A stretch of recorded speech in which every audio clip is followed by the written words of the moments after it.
આજ તો મોજ પડી ગઈ મારા ભાઈના છોકરાનું સગ પણ નક્કી થયું અને હગાઈના નાળિયેર ઝીલા અને મેં તો 15 કિલો પેંડા ને સવાણું ઉપાડી લીધું. તો રામ રામ મિત્રો, હું છું તમારો પ્રિય મોજીલા ભાઈ. આજે અમારે હેલિકોપ્ટર લઈ અને મારા ભાઈના છોકરાની હગાઈ નક્કી કરવા જવાનું છે. એટલે છોકરાના દાદા તો બધા મોજમાં આવી ગયા અને ધોળા બગલા જેવા લુગડા પહેર્યા હો.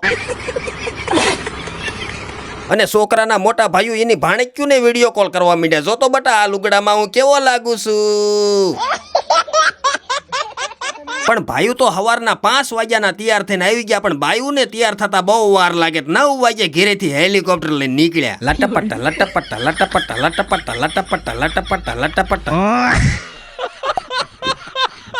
પણ અમારે જવાનું હતું ગામ માલણપુર, અને જેવા ગામમાં એન્ટર થયા એટલે બાળકોને ખબર પડી કે મોજીલા ભાઈ આવ્યા છે. એટલે આખા ગામના બાળકો ભેગા થયા હો.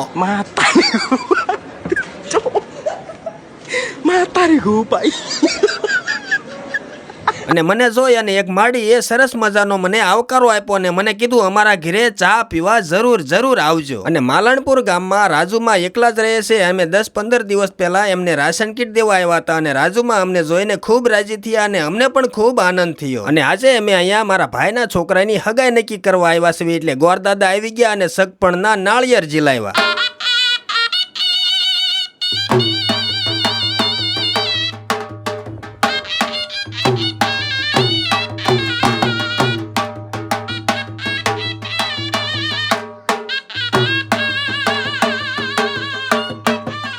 પણ આ બધું જોઈને દીપુભાઈ મનમાં વિચાર કરવા માંડ્યા કે મારા ભાઈઓની બધાયની હગાઈ થઈ ગઈ, પણ મારી હગાઈ કેમ નથી થતી.